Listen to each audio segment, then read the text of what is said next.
नमस्कार एंड जय हिंद एवरीवन। इस वीडियो में मैं अपने मेडिकल की बारे में बताऊंगा। ठीक है, मेडिकल जो जर्नी है मेरा उसके बारे में बताऊंगा।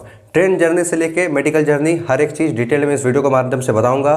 फेज़ 2 जिनका है, फेज़ 2 रिलेटेड मैं हर एक इन्फॉर्मेशन ऑलरेडी दे चुका हूं।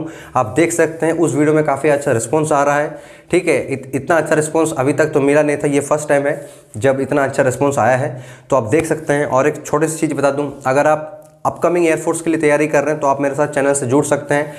डेमो वीडियो दिया हुआ है जीके और इंग्लिश दोनों का, आप वो भी देख सकते हैं। उस हिसाब से आप मेरे जो चैनल है उसे ज्वाइन कर सकते हैं। तो लेट्स स्टार्ट द वीडियो, बाकी बातें बाद में होती रहेगी। तो सबसे पहले मैं मेडिकल जर्नी के बारे में बताऊंगा। ऑलरेडी फेज़ 2 के बारे में बता चुका हूं मैं। मेरा फेज़ 2 था 25 फरवरी 2023 को आसाम गुवाहाटी, और मुझे मेडिकल के लिए जाना था तेजपुर। कहाँ जाना था? तेजपुर। जिन लोगों का गुवाहाटी सेंटर होता है उन लोगों को 2 जगह मेडिकल के लिए भेजा जाता है, एक छबुआ और एक तेजपुर। तो मेरा तेजपुर था।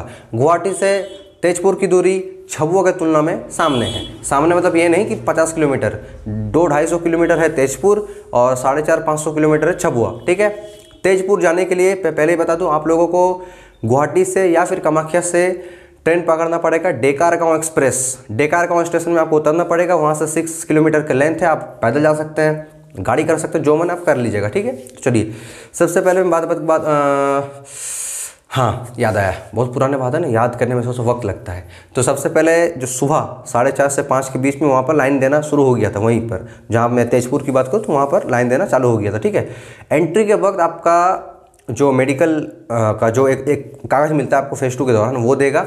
ठीक है, और आपको जो आधार कार्ड है या फिर कोई भी आपको आईडी, वोटर कार्ड तो नहीं हो सकता, अगर हुआ है तो वोटर कार्ड या फिर आधार कार्ड, ये वहाँ पर ले जाना मैंडेटरी है। वो देख के आप लोगों को लेके जाता है एक हॉल में। जूता वूता मोजा सब खोल के आपको हॉल में बैठाया जाता है। जूता मोजा अभी तक खोलता है, बाकी सब कुछ बाद में खोलेगा। तो जूता मोजा खोल के एकदम हॉल में बैठाते हैं। वो डिवाइड कर देते हैं लड़के सब। तो वहाँ पर देख लीजिएगा, आप लोग सोचिए, मान लीजिए 60 जन पहुँचे हैं मेडिकल में, तो वो 30-30 करके डिवाइड कर देंगे। 30 ये टेस्ट कराओ, 30 वो टेस्ट कराओ, ऐसे करके। ठीक है, तो मैं अपने बारे में बताना चालू कर रहा हूँ। सबसे पहले मेरा अगर बात करूँ, सबसे पहले मेरा हुआ था ब्लड टेस्ट। ब्लड टेस्ट 2 बार होता है, एक खाली पेट में होता है और एक खाना खाने के बाद होता है। वहाँ पर भरपेट खाना खिलाता है 3 टाइम का। अगर तेजपुर की बात करूँ 115 रुपये या फिर ऐसा कुछ लिया था, तो पैसा लेके जाना, काफ़ी कम पैसा में काफ़ी अच्छा खाना देता है। तो और बोला होता है कि आपका जब मेडिकल रहे उसके रात में ज़्यादा भारी सामान जो है जैसे मीट वगैरह ये सब मत खाना, क्योंकि मेडिकल टेस्ट में वो चीज़ थोड़ा सा इफेक्ट कर देता है। तो इसलिए सबसे पहले मेरा हुआ था खाली पेट का ब्लड टेस्ट। ब्लड टेस्ट होने के बाद यूरिन टेस्ट, ब्लड टेस्ट हो गया। उसके बाद बीपी नपाया था, बीपी ब्लड प्रेशर है वो बीपी नपाया था। फिर बीपी ऊपी हो जाने के बाद ये होने में ही, ये 3 होने में ही काफ़ी वक्त हो गया था। ठीक है, क्योंकि भाई 40 लड़कों को हो रहा ना, 40 का मान लो ब्लड टेस्ट, 40 का यूरिन टेस्ट, फिर 40 का बीपी, वक्त लगेगा कि नहीं? तो ये तीनों होने के बाद ही जाओ खाना खाने जाओ। खाना खाने चले गए। खाना खाने के बाद फिर से ब्लड टेस्ट हुआ, जो खाना खाने के बाद होता है। ठीक है, 4 टेस्ट मैं अभी तक बता चुका हूँ, पॉइंट कर लेना क्या क्या मैं बोल रहा हूँ। हो गया खाना खाने के बाद का ब्लड टेस्ट। अब क्या हुआ था, अब फिर से वही रूम में लेके गया था जहाँ पर मेरा हुआ था ब्लड टेस्ट। वहाँ पर आपका हाइट नापता है। आपका हाइट नापने के बाद आपका वजन देखता है। ठीक है, आपका चेस्ट दिखता है, आपका जितना चेस्ट है उसको 5 सेंटीमीटर फुलाना पड़ता है। और साथ में आपका जो पैर का जो लेंथ है, यानी फुट से लेके ये जो आपके कमर तक जो लेंथ है, वो भी वहाँ पर नापते हैं। क्या पता क्यों नापते हैं, बट हाँ नापते हैं। ठीक है, वो नापते हैं, वहाँ पर एबनॉर्मलिटी चेक करते हैं वो। फिर वहीं पर हुआ था आईसाइट टेस्ट। बिना चश्मा का 6/12 आई साइट होना चाहिए, और चश्मा पहन के यानी करेक्टेड विजन जो है वो 6/6 होना चाहिए। तो आई टेस्ट हुआ। आई टेस्ट होने के बाद अब मेरा हुआ था एक्सरे। वहाँ से थोड़ा सा दूर जाना पड़ा, थोड़ा सा, ज़्यादा दूर नहीं, 200 मीटर उसी के अंदर, काफ़ी बड़ा है। तो वहाँ पर लेके गया था हम लोग को, वहाँ पर एक्सरे हुआ। ये जो दिख रहा है ना, यहाँ से लेके पूरा लोअर तक पूरा एक्सरे हुआ था, और पीठ का भी ये 2 एक्सरे हुआ था वहाँ पर। ठीक है, बस यही होता और कुछ नहीं होता। मत सोचो कि हाथ उठ का एक्सरे कराता, ये सब नहीं। ये जो हाथ उठ है ये सब का एक्सरे नहीं होता। ये अपर बॉडी का जो इतना पार्ट है यहाँ का एक्सरे हुआ था। ये हो जाने के बाद अब दोपहर का खाना खाने चल जाओ भाई। सब लोग खाना खाने चल गए। दोपहर का खाना हो गया, फिर सब आया। अब गया एक रूम में लेके, वहाँ पर आपका नौकनी, आपका ये जो क्या बोलते हैं कैरी एंगल, नौकनी, फ्लैट फूड, स्वेटी पाम, और जो आपका जो टेस्टिस है, यानी जो मेल प्राइवेट पार्ट्स है वो भी वहाँ पर चेक हुआ था। आपका पाइल्स है या नहीं ये भी वहाँ पर वो चेक हुआ था। अब ये हो जाने के बाद लेके गया ईसीजी करवाने। उसके बगल में रूम है, वहाँ पर आपको लिटाया जाएगा ईसीजी में, सो के रहो। अब ईसीजी में जो 6-7 क्लिप है लगा देते हैं, कुछ क्रीम व्रीम लगाते हैं, फिर वहाँ पर ईसीजी चेक करते हैं।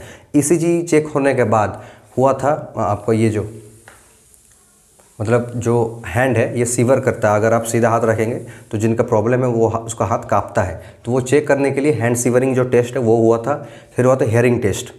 हेयरिंग टेस्ट कैसा होता है? 6 मीटर आपको आप सोचिए यहाँ खड़ा है, आपके 6 मीटर दूर एक जन रहेंगे और आपके पास में एक पेज रख के उस पर पेंसिल में घसते हैं ऐसे करके, तो एक साउंड क्रिएट होता है और वो दूर से कुछ वर्ड बोलेंगे, इस कान में कुछ बोलेंगे और इस कान में कुछ बोलेंगे। आपको बोलना है कि वो क्या बोले हैं, ठीक है। नॉर्मली हम लोग का कैसे क्या हुआ था, हम लोग का पूछ रहा था कि तुम लोग एक्चुअल कौन जगह से हो, नहीं परमानेंट एड्रेस।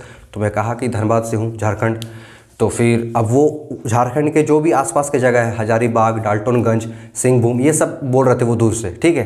तो इस कान में 3 जगह का नाम बोला और इस कान में 3 नंबर का नाम बोला। तो ऐसे करके चेक होता है। कान में आपका पर्दा फटा हुआ नहीं होना चाहिए, आपका कान में वॉक्स नहीं होना चाहिए, ये सब चेक हुआ। ये सब चेक होने के बाद जो दांत है ये टेस्ट हुआ। 28 डेंटल पॉइंट्स होना चाहिए, दांत में प्लक नहीं होना चाहिए, दांत एकदम सफ़ेद होना चाहिए, यानी ऐसा ना हो कि आपका कीड़ा लग गया हो या फिर पीला पीला दाग हो, ये सब नहीं होना चाहिए वहाँ पर, ठीक है। आपका दांत क्लीन एंड क्लियर होना चाहिए। जेंटल पार्ट्स में जो हेयर निकलता है जिसे प्यूबिक हेयर कहते हैं, उसे भी कटा के जाना है, ना कि ऐसे चल जाओ, ठीक है। इसके बाद जो है मेनली यहाँ पर हर कुछ कवर हो गया है और कुछ तो बाकी रहा नहीं। साथ में और भी छोटा चीज़ चेक करते हैं अगर उन लोगों को मन हो। जैसे आपका किसी का जो ये कंधा है ना, ये डिस्बेंस होता है, ऐसे होता है ऐसे, क्योंकि गलत शेप में वो पुलअप मारते हैं तो उसका जो कंधा है वो टेढ़ा मेढ़ा हो जाता है, ठीक है। तो वो कंधा उंधा चेक करते हैं। बाकी देखिए मैंने एक जो हवा क्रिएट होता है ना मेडिकल रिलेटेड, तो वो काफ़ी ज़्यादा है। क्योंकि मेरा लिटरली बोलूँ मेरी फट रही थी मेडिकल से पहले, यार क्या दिक्कत होगा, यही मैं सोच के मैं यही हैरान था सबसे ज़्यादा। अगर अगले बार की बात करूँ, यानी 2024 का फर्स्ट इनटेक की बात करूँ, नहीं 2024 का फर्स्ट इनटेक नहीं, 2023 का सेकंड इनटेक की अगर बात करूं तो सबसे ज़्यादा लड़के छटे जानते हो किसमें? ईसीजी में। इस उम्र में भी ईसीजी में छट रहे हैं लड़के, समझ में आ रहा? तो कितना वो टेंशन ले रहे हैं। तो इसलिए भाई नॉर्मल रहो, कुछ नहीं है। ओट्स कंडीशन में आपको मिल सकता है रीमेडिकल, और रीमेडिकल की एक बेस्ट बात बताऊँ, 99% आपका चांस है कि आपका रीमेडिकल क्लियर हो जाएगा, चाहे जिस भी चीज़ में हो।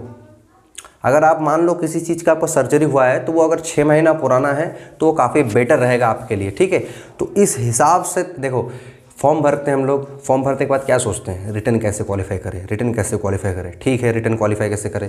उसके बाद हम लोग ना वेट करते हैं कि कब रिजल्ट निकलेगा। अगर पास होंगे तो फेज़ 2 की तैयारी करेंगे, वरना नहीं करेंगे। ऐसा नहीं होता है। अगर आप एक फॉर्म भरे हो तो उसको लास्ट तक सोचो क्या क्या स्टेप है और उसको अभी से ठीक करना चाहो, ठीक है। फॉर्म अप्लाई किए, खुद पे कॉन्फिडेंस रहना चाहिए कि नहीं मैं ठीक ठाक प्रैक्टिस करूंगा, मेरा एग्जाम निकल जाएगा तो चलो फेज़ 2 की भी थोड़ा बैक्टिस करूँ।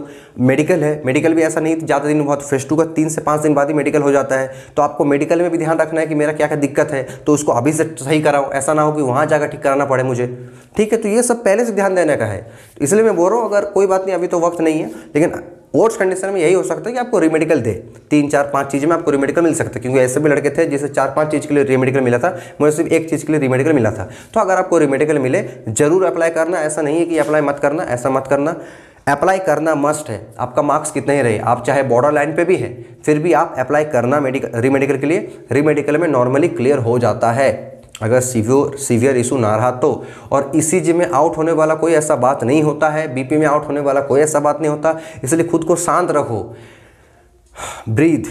अगर ज़्यादा टेंशन है तो जोर से सांस लो, छोड़ो, नॉर्मल रखो। उतना क्यों सोच रहे हो क्या टेस्ट होगा? अरे भाई नॉर्मल चीज़ है, कोई दिक्कत नहीं है तुम में, तुम सोच के दिक्कत ला लेते हो। वरना सोचो एक 18, 19, 20 साल का लड़का का बीपी, ब्लड प्रेशर हाई कैसे हो सकता है? ईसीजी में गड़बड़ कैसे हो सकता है? वो ज़्यादा टेंशन करता है, ठीक है। इसलिए बिंदास रहना है, कोई दिक्कत वाली बात नहीं है। मैं जो मेडिकल की प्रक्रिया है वो काफ़ी मैं शॉर्ट में समझाया हूँ, यही सब होता है। ऐसा नहीं कि इसके अलावा भी और 10-20 टेस्ट हो जाता है, कोई दिक्कत वाली बात नहीं है, ठीक है। कुछ मत सोचो, आपका पास बर्थ मार्क है, आपको कहीं चोट लगा है, क्या होगा, कुछ जो होगा देखा जाएगा, जो होगा। तुम पहले से क्यों अपना टेंशन ले रहे हो? तुम खुद सोच के बीपी बढ़ा रहे हो। सोचो मान लो तुम्हारा हाथ टूटा है, अब तुम सोच रहे हो मेरा हाथ तो टूटा था, अरे यार क्या करके निकाल देगा। अरे देखा जाएगा क्या होता है, तुम खुद तो सही रहो, तुम क्यों टेंशन लोगे तो बीपी में तुम आउट हो जाओगे, ईसीजी में आउट हो जाओगे, क्यों सोच रहे हो। अगर आप, मैं बोल दे रहा हूँ, अगर किसी का हाथ कहीं टूटा है छोटा में, और अभी अगर उस हाथ में कोई दिक्कत नहीं है, सुन लो मेरी बात, अगर किसी का हाथ पैर कुछ टूटा हो छोटा में और अगर अभी उसमें कोई दिक्कत नहीं है तो कोई सोचने वाली बात नहीं है कि मेरा क्या होगा, कुछ नहीं होगा, क्लियर हो जाएगा। और मैं तो फिर से एक बात बोल रहा हूँ, ओट्स कंडीशन में आपको रीमेडिकल दे सकता है, और रीमेडिकल की बेस्ट कंडीशन यही है कि आपका क्लियर हो जाएगा, ठीक है। तो यही था मेरा जो मेडिकल का वीडियो है, समझा दिया हूँ। अभी ज़्यादा तो है नहीं कि ज़्यादा टाइम है, चल रहा है, अभी फेज़ 2 चल रहा है, जिन लोगों को फेज़ 2 हो गया और 2-3 दिन में हो गया। मैं चाहूँगा कि आप लोग अगर चाहें तो मुझे रिव्यू दे सकते हैं, ताकि औरों बच्चों को हेल्प मिले, यानी औरों जो भाई बंधु है मेरा, हेल्प मिले उन्हें, ठीक है। तो अगर आपको फिर से कुछ पूछना है तो मेरा ईमेल में आप मैसेज करें। मेरा ईमेल आईडी है krishnendusen441@gmail.com, ठीक है। कृष्णेंदु में एच नहीं होता है, बाकी आप लिख लोगे, ठीक। तो मिलते हैं नेक्स्ट वीडियो में, तब तक के लिए Jai Hind, good bye and take care.